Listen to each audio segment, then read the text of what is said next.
मागच्या भागात आपण पाहिलं की आराध्या विचारते की मी त्याला भेटू शकते का. तर पुढे त्याबद्दल तो त्याच्या खोलीत कोणालाही येऊ देत नाही. पण अंजू म्हणते काळजी करू नकोस, तो खाली आला की भेटेल तुला. Okay, thanks. तुला नक्कीच भूक लागली असेल. चल स्वयंपाकघरात ये, मी नाश्ता करते. तेव्हाच आराध्याला जाणवलं भूक नाही तर ती तर उपाशीपोटी कोमेजली होती. ती तिच्या मागे गेली आणि स्वयंपाकघराचं दार उघडलं आणि तिचं तोंड स्वतःच उघडं राहिलं. ती ज्या खोलीत होती ती जिन्याजवळचीच निघाली. तिच्या समोरचा हॉल तर क्रिकेटच्या मैदाना एवढा मोठा होता. प्रत्येक फर्निचर, प्रत्येक चित्र जणू किंमत सांगत उभं होतं. पैसा पैसा पैसा. स्वयंपाकघरात पोचल्यावरही ती चकित. ते तिच्या बेडरूम एवढं मोठं. अंजूने तिला जेवणाच्या टेबलाजवळ बसायला सांगितलं. अंजूने स्वयंपाकघरातून विचारलं, काय खाशील? आराध्या हळूच म्हणाली, हं, काहीतरी व्हेगन असेल तर. नक्की बेटा, अंजूने असंच उत्तर दिलं. आराध्या जेवणाच्या टेबलावर बसली, पण तिच्या मनात हजारो प्रश्न होते. मी आहे तरी कुठे? काल काय झालं? आणि ते गुंड कुठे गेले? इतक्यात अंजूने स्वयंपाकघरातून आवाज दिला, बेटा तो खाली येतोय. आराध्याने मान वळवली. समोरून तो संकेत चोप्रा खाली येत होता. काळा शर्ट आणि निळी जीन्स घातलेला. एका हातात ड्रिंक आणि दुसऱ्या हाताने केसांशी खेळत तो हळूहळू जिना उतरून आला. त्याचा गोरा गुलाबी झाक असलेला रंग तिच्या अगदी उलट होता. तो खाली येऊन हॉलमधल्या एका सोफ्यावर बसला आणि डोळे मिटले. आराध्या त्याच्याकडे चालत गेली. सोफ्याच्या जवळ उभी राहिली. तिच्या डोळ्यांनी त्याला बारकाईने निरखलं. त्याचा जबडा लांबट, चेहऱ्यावर नुकत्याच उगवलेले दाढीचे केस, सरळ टोकदार नाक, दाट सरळ भुवया, केस गळत तपकिरी काळसर विस्कटलेले. पण त्या विस्कटलेल्या रूपानेही त्याच्या चेहऱ्याला एक गोड मोहकपणा दिला होता. त्याच्या शरीरावर हलकी चरबी चढू लागली होती. बहुधा व्यायाम बंद केला असावा, त्यामुळे थोडा गोलसर दिसत होता, पण तरीही तो आकर्षक भासत होता. आराध्या तशीच त्याच्याकडे बघत राहिली. क्षणात त्याने डोळे उघडले. राखाडी रंगाचे ते डोळे, अंडाकृती, मोठे आणि इतके मोहक की जणू राखाडी समुद्राची गूढ खोली. तिच्या आयुष्यात तिने पाहिलेल्या सर्वात सुंदर गोष्टींपैकी ते एक. पण त्यात आनंदाचा लवलेश नव्हता, फक्त काळोख आणि वेदना दडलेली होती. संकेतने आपले गुलाबी मध्यम आकाराचे हृदयाकृती ओठ उघडून विचारलं, काय हवंय तुला? त्याचा आवाज दारूच्या वासाने भरलेला, आदेश देणारा, पण तरीही तिच्या मनाला भावला. आराध्या गडबडली. ते तो चिडून म्हणाला, तू बडबड करणार आहेस का खरंच काही बोलणार आहेस? आराध्याने खोल श्वास घेतला. कॉन्सन्ट्रेट आराध्या, ती म्हणाली. काल काय झालं? संकेत शांतपणे म्हणाला, काही नाही. तू बेशुद्ध पडलीस. तुझ्या मागे लागलेले लोक मला पाहून पळून गेले. मग तुला मी इथे आणलं. बस. ओ शिट, माझे बॅग्स, पासपोर्ट, वर्क ऑर्डर, पैसे. आराध्या घाबरून किंचाळली. तो म्हणाला, तुझी बॅग माझ्या गाडीत आहे, पण बाकीच्या वस्तूंबद्दल मला माहिती नाही. आराध्या हळूच विचारते, मी बघू शकते का? संकेतने ड्रिंक संपवत कारची चावी तिच्या हातात दिली. ब्लॅक कलर कार आहे. आराध्या धावत बाहेर गेली. तिला त्याची काळ्या रंगाची कार दिसली. तिने दार उघडून आत शोधलं. देवा, बॅग्स तिथेच होत्या. पासपोर्ट, कागदपत्र सगळं होतं, पण पैसे गायब होते. तिच्या मनात काळजीचं ओझं दाटलं. आता मी काय करणार? बॅग्स हातात घेऊन ती परत आली. थँक्स. सगळं होतं, फक्त पैसे नाहीत, असं म्हणत तिने चावी परत दिली. ओके, असं म्हणत संकेतने पुन्हा ड्रिंक घेतलं. तो प्रश्नांना फक्त हो किंवा नाही एवढंच उत्तर देत होता. जणू त्याने स्वतःभोवती भिंत उभी केली होती. त्या थंडपणा त्याचा खरा स्वभाव बसत नव्हता. आराध्याला जाणवलं त्याच्या आत काहीतरी नक्कीच तुटलं आहे. संकेतने अचानक विचारले, मग तू तिथे काय करत होतीस त्यावेळी? आराध्याने सुस्कारा टाकला. ती लांब गोष्ट आहे, तो निर्विकार चेहऱ्याने म्हणाला. थोडक्यात सांग, माझ्याकडे दिवसभर वेळ नाही. आराध्याने मान खाली घालून सांगितलं. मी इथे माझ्या मैत्रिणीकडे राहायला आले होते, पण ती 15 जूनपर्यंत संपर्कातच नाही. तुला आधी सांगायला पाहिजे होतं तिला. हाच माझा घोटाळा झाला. मी तिला सरप्राईज देणार होते, पण तिनेच मला सरप्राईज दिलं. संकेत सरळ म्हणाला. तुझ्या मैत्रिणीचा दोष नाही, पूर्ण चूक तुझी. हो, माहिती आहे. आराध्याने मान्य केलं. यानंतर तो पुन्हा शांत मोडमध्ये गेला. तिच्याकडे बघितलंही नाही. जणू ती आहे की नाही त्याला फरकच नव्हता. आराध्याने अनिश्चित स्वरात म्हटलं. हं, बरं तरी पण वेळेवर मदत केलीस त्यासाठी थँक्स. मी आता निघते. इतक्यात संकेत उठला आणि तिच्या अगदी जवळ आला. दोघांतलं अंतर मिटलं. त्याच्याकडून दारूचा गंध तीव्रपणे जाणवत होता. त्या क्षणी कथन त्याच्या दृष्टिकोनातून पाहो की तो काय विचार करतो. ती जवळ आली तशी मी तिला नीट पाहिलं. दिवसभराच्या उजेडात ती आणखी सुंदर दिसत होती. मोठे काळे डोळे, अपराधीपणा आणि आशा या दोन्हींचे छटा असलेले. तिचे परफेक्ट गोल ओठ हळूच कुजबुजत होते. ती मला काहीतरी अनोख्या पद्धतीने आकर्षित करत होती. तो पुन्हा स्वतःच्या आवाजात म्हणाला, मग पैसे नसताना कुठे जाणार आहेस? आराध्या घाबरून म्हणाली, मी म्हणजे इथेच थांब. तो अचानक म्हणाला, नाही नको, मी एखाद्या हॉटेलमध्ये राहीन. ओके, मग तुझी मर्जी. रस्त्यावर राहायला मजा येईल. Excuse me? आराध्या तडकली. जे होणार आहे तेच सांगतोय. पैसे नसतील तर रस्ताच. त्याच्या शब्दांनी तिला राग आला तरी मनाने तिने मान्य केलं. तो चुकीचा बोलत नाही. तिला ना एक पैसाही होता ना कोणी ओळखीचा. कालचा भीषण प्रसंग पुन्हा नको होता. सध्या जरी तो दारू पित असला तरी त्याने तिच्याशी गैरवर्तन केलं नव्हतं. किमान ओळख तर होती. जणू तिचे विचार त्याने वाचले. तो म्हणाला, हॉटेलमध्ये राहिल्यासारखं समज.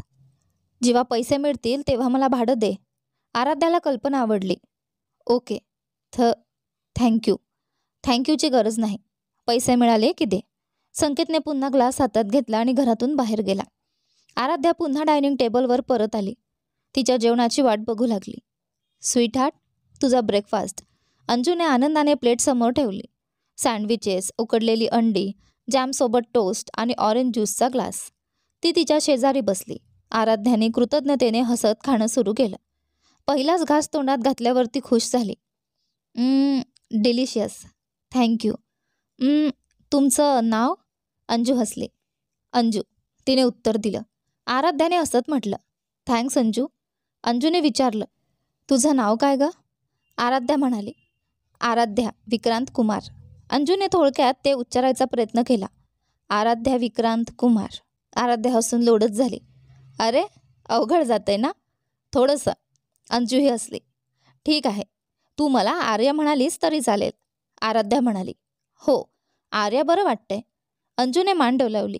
अचानक आराध्या तोंडावर हात ठेवून म्हणाली, शेट, मी ब्रश न करता ब्रेकफास्ट खाल्ला. अंजूने आश्चर्याने तिच्याकडे बघितलं. उघडपणे बोलायला नको होतं स्वतःलाच. आराध्या लाजून म्हणाली. अंजू खळखळून हसली. काही हरकत नाही डार्लिंग, कधी कधी असं होतंच.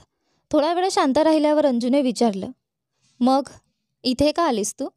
आराध्या म्हणाली, लांब गोष्ट आहे, सांगेन तुला. माझ्याकडे पूर्ण दिवस आहे. अंजू निर्धाराने म्हणाली. ती नाही थांबणार हे जाणून आराध्याने सकाळपासून झालेलं सगळं तिला सांगून टाकलं. अंजू घाबरून म्हणाली, अगं स्वीटहार्ट, त्यावेळी जर संकेत सर आले नसते ना? देवा, पुढे विचारही नाही करू शकत. आराध्या हसून म्हणाली, हो, मग कदाचित मी तुला भेटलीच नसते. हो ना. थांब. काय? तू माझी गंमत करत आहेस?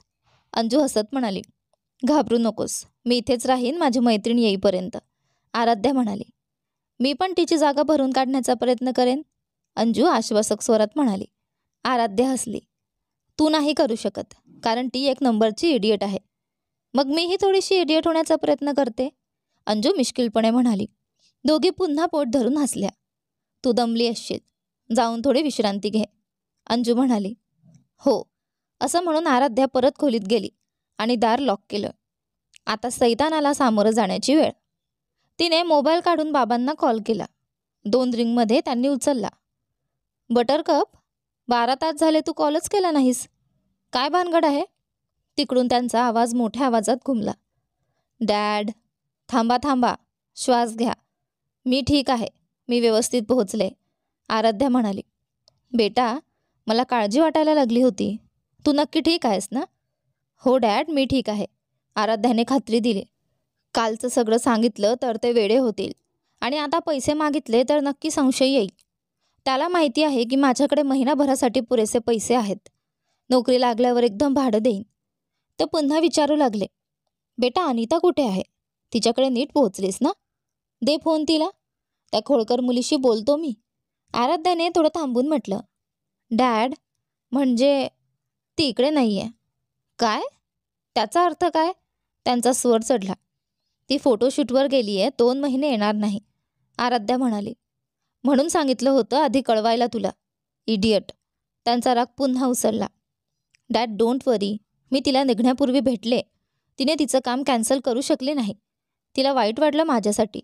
तिने मला घराची चावी दिली आहे आणि तिच्या एका फ्रेंडला माझ्यासोबत राहायला सांगितलंय. नाव आहे अंजू. आराध्याने वडिलांशी फोनवर बोलत स्वतःला सावरलं. डॅड, मला तिची खूप चांगली ओळख आहे. मी प्रत्येक वेळी अनिताला फोन करताना तिच्याशी बोलले आहे. या सुट्टीत मी अनिताकडे नाही तर तिच्याकडेच राहणार आहे. आपला मंत्र आठव, चुका कर पण त्यातून शिक. आता मी शिकले आहे. आता कोणतेही सरप्राईजच नाहीत. तिच्या वडिलांनी शांतपणे श्वास घेतला. तुला माझं डोकं शांत ठेवायची कला चांगलीच अवगत आहे. त्यांना तिच्या शब्दांवर विश्वास बसला. आराध्यालाही हायसं वाटलं. जे काही असेल आराध्या, तू खुश आहेस ना? मग मला चालेल. हो डॅड, मी खुश आहे, ती खोटं बोलली, पण आवाजात मात्र आत्मविश्वास ठेवला. काही मिनटं अजून गप्पा झाल्या. ठीक आहे बेटा, लव यू. सुट्टी एन्जॉय कर. या म्हाताऱ्याला फोन करायला विसरू नकोस. नाही विसरणार. Love you so much. Call cut झाला. उफ, थोडक्यात निभावलं. थकवा क्षणात नाहीसा झाला आणि ती बेडवर पडताच गाढ झोप लागली. दरम्यान अंजूने कोणाला तरी मेसेज पाठवला. त्याने आराध्या नावाच्या मुलीचा जीव वाचवला. गेल्या 3 वर्षात पिण्याखेरीज त्याने केलेलं एकमेव चांगलं काम. 7 तासांच्या गाढ झोपेनंतर आराध्या पूर्ण ताजी झाली. अंगात एक वेगळंच प्राण फुंकल्यासारखं वाटलं. तेव्हा तिला जाणवलं की ती गेली 24 तास एकाच घामटलेल्या कपड्यात होती. ती बाथरूममध्ये गेली आणि लांब गरम शावर घेतला. सर्व स्नायूंना आराम मिळाल्यावर तिने पांढरा क्रीम रंगाचा शर्ट आणि निळा लांब स्कर्ट घातला. घड्याळात पाहिलं. संध्याकाळचे 4 वाजले होते. हॉलमध्ये आली तेव्हा अंजू फुलदाणी पुसत होती. हाय अंजू. हाय ग. अंजू हसत म्हणाली. छान झोप झाली ना? हो. काही खायचं प्यायचं आहे का? नाही, मी ठीक आहे. तो कुठे आहे? माहीत नाही, पण घरी नाही. ओह, ठीक आहे म्हणत आराध्यानेही तिच्या कामात मदत केली. 14 दिवसांनी आराध्या आणि अंजू एकमेकींच्या खास जिवलग बनल्या. अंजू तिच्यापेक्षा वयाने 20 वर्षांनी मोठी असली तरी तिच्याशी ती अगदी मिसळली. उलट आईसारखी काळजी घ्यायची. दोघे मिळून राजकारण, सिनेमे, अर्थव्यवस्था, गरिबी, कायदे, मासिकं सगळ्यांवर चर्चा करत. कधी अंजू लंडनमधल्या famous dishes tacos, burritos, pizza बनवायची, तर कधी आराध्या फिश करी, बिर्याणी, डोसा, चटणी, पनीर टिक्का बनवायची. कधी वीकेंडला त्या अंजूच्या मुलीकडे, जुलीकडे जायच्या. जुली म्हणजे अंजूची तरुण आवृत्तीच. गोड, काळजी करणारी. ती लग्न केलेली आणि 5 महिन्यांची प्रेग्नंट होती. सगळ्या मिळून गप्पा, हशा आणि मज्जा करायच्या. तर कधी पार्कमध्ये जाऊन निसर्गाचा आनंद घ्यायच्या. वीकडेजमध्ये अंजू कधी घराबाहेर पडत नसे.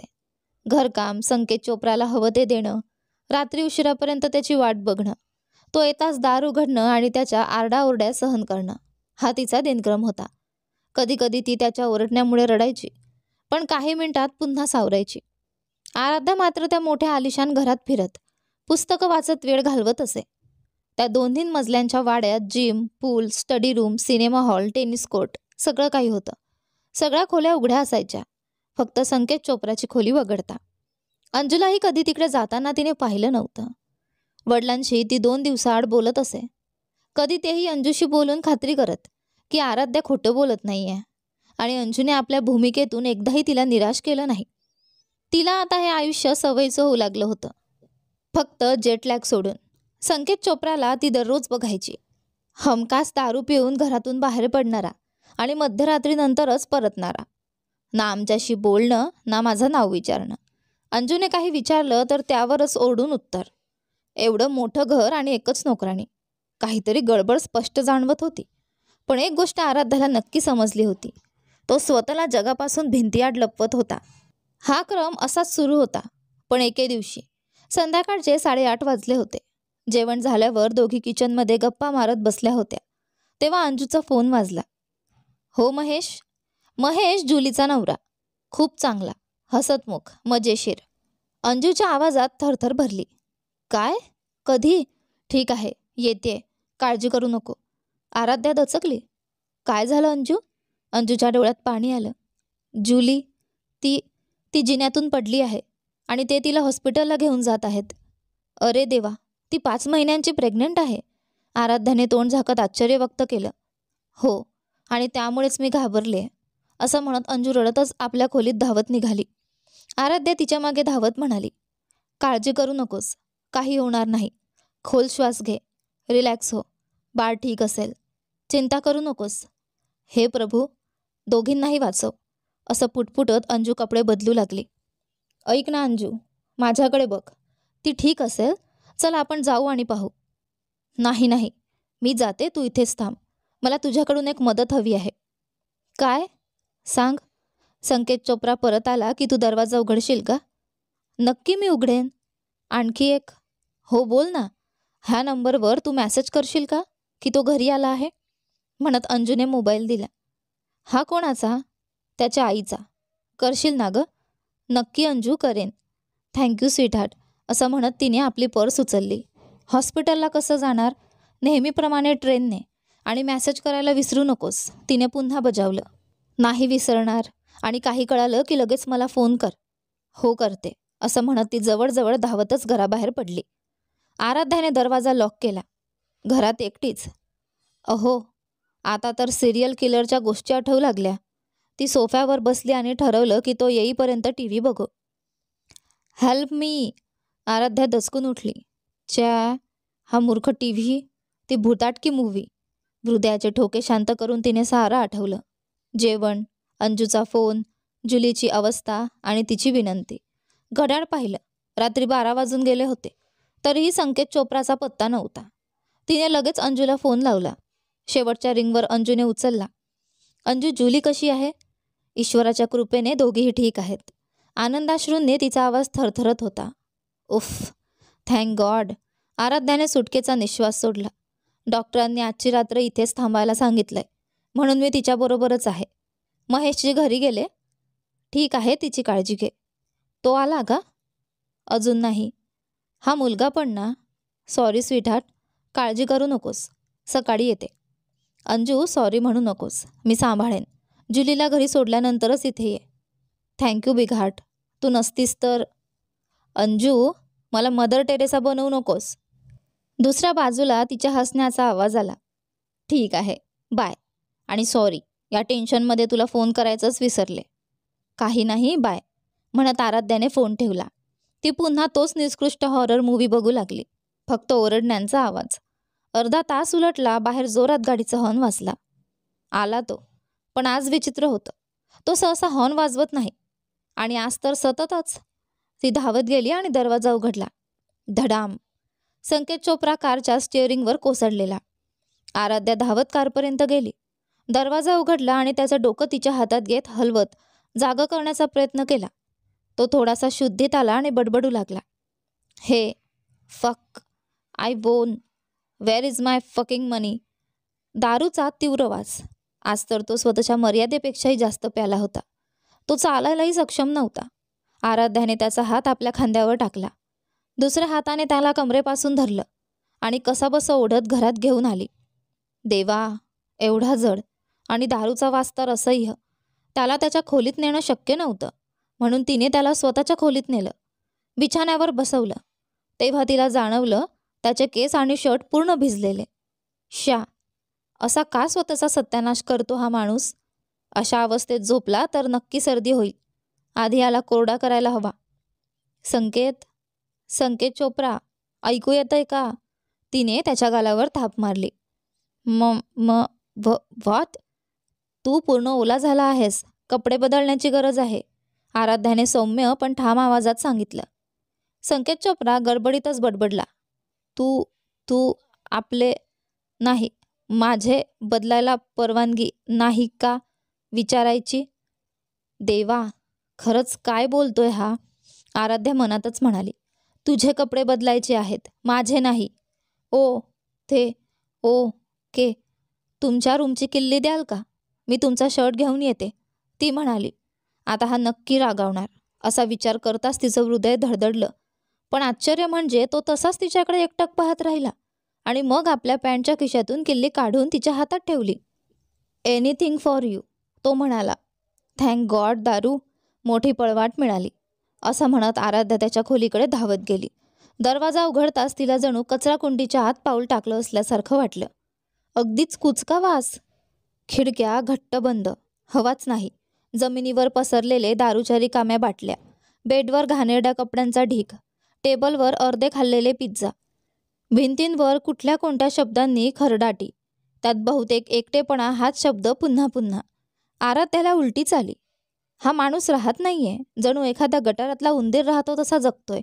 नाक दाबतच ती एक शर्ट उचलून तिथून पळाली. परत आपल्या खोलीत येऊन तिने सुटकेचा श्वास घेतला. ती त्याच्याजवळ गेली आणि त्याचा शर्ट अनबटन करायला हात पुढे केला. पण अचानक त्याने तिचा हात जोरात पकडला, इतक्या ताकदीने की तिला यातना झाल्या. काय करतेस? त्याचा आवाज आता स्थिर होता. त्याच्या ग्रे डोळ्यांभोवती काळोख दाटला होता. आराध्या अडखडली. कपडे बदलायचे, तुझे ओले आहेत. मी करू शकतो, असं म्हणत त्याने तिच्या हातातून शर्ट खेचून घेतला. तो उठला पण तोल गेला. आराध्याने सावरायचा प्रयत्न केला पण त्याने तिला थांबवलं. मागे वळ, झालं की हाक मारीन. ठीक आहे, मी बाहेर थांबते, असं म्हणत ती बाहेर आली. काही मिनिटं थांबल्यानंतर ती पुन्हा आत गेली आणि पाहते तर काय, तो जमिनीवर कोसळलेला. हा मुलगा स्वतःलाच संपवणार आहे बहुतेक. ती धावत गेली, त्याला उचलून बिछाण्यावर बसवलं. तिने टॉवेल घेतला आणि त्याचे केस पुसायला सुरुवात केली. नको, मला नको, तो विरोध करू लागला. असं का? स्वतःकडे बघा, पूर्ण ओली अवस्था आहे.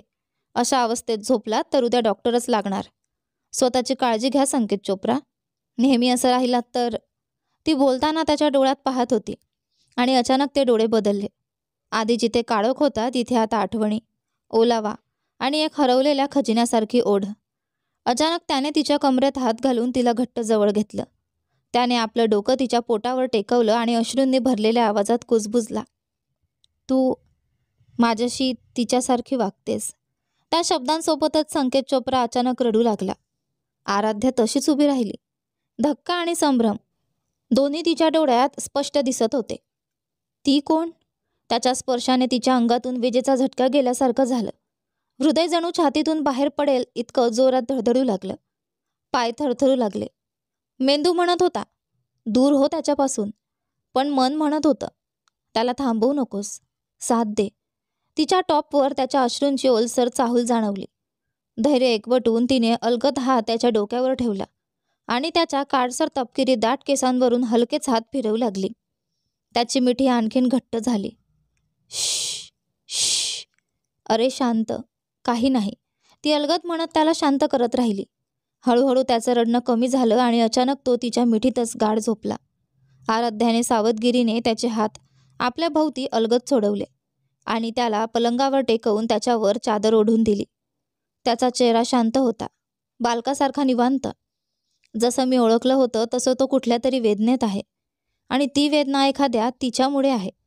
आराध्याच्या मनात विचार येऊन गेला. दुःख विसरण्यासाठी तो दारूचा आधार घेतोय. पण मी हे कारण शोधणारच, ती मनाशी ठरवते. तिने संकेतच्या आईला मेसेज करून कळवलं आणि ती सोफ्यावर जाऊन झोपली. पुढच्या दिवशी संकेत सूर्यकिरणाने चेहऱ्यावर गुदगुल्या होत जागा झाला. क्षणभर थांबला. माझ्या खोलीत सूर्यप्रकाश येतच नाही. ही खोली इतकी स्वच्छ? ही तर माझी खोली नाहीच. घड्याळात पाहिलं, सकाळचे 10 वाजले होते. वॉशरूममधून शॉवरचा आवाज येत होता. वाट लागली. मी कोणासोबत आहे इथे? नाही नाही, चायला. काल काय झालं? कालचं काहीच आठवत नव्हतं. डोकं ठणकत होतं. इतक्यात बाथरूमचं दार उघडलं आणि ती बाहेर आली, गुलाबासारखी सुवासिक झुडूक सोबत घेऊन. ओले केस, लाल टॉप आणि काळ्या जीन्समध्ये. संकेतच्या मनात क्षणभर काळ थांबला. ही तर तीच जिचं मी प्राण वाचवलं होतं. पण मी काल तिच्यासोबत. नाही नाही नाही रे बाबा. अरे वा, उठलात? गुड मॉर्निंग, ती हसत म्हणाली, केसांमधून हात फिरवत. त्या हसण्याने तर संकेतला भूतकाळात फेकून दिलं. हेच हसू. मी कुठेही असलो तरी ओळखू शकेन असं. प्रेमाने भरलेलं तेच हसू. क्षणात हँगओव्हर गायब झाला. अंगावर रोमांच उभे राहिले. शांत हो संकेत, ती फक्त तुझा भ्रम नसेल ना? नाही, ती खरंच आहे. ती जवळ आली तशी तो गोंधळला. सॉरी, तुम्ही काल खूप ड्रंक झाला होता. मी तुम्हाला रूममध्ये घेऊन येऊ शकले नाही. ती काहीतरी सांगत होती पण संकेत काहीच ऐकत नव्हता. संकेत चोप्रा, तिने त्याला वास्तवात आणलं. हां हो म्हणजे ओके. तो घाईघाईने उठून दरवाजाकडे निघाला. थांबा, तुमचा शर्ट. तिने त्याला शर्ट दिला. तेव्हा त्याला लक्षात आलं, मी तर वेगळ्याच कपड्यात आहे. भीती अंगावर चढली. काल काय झालं?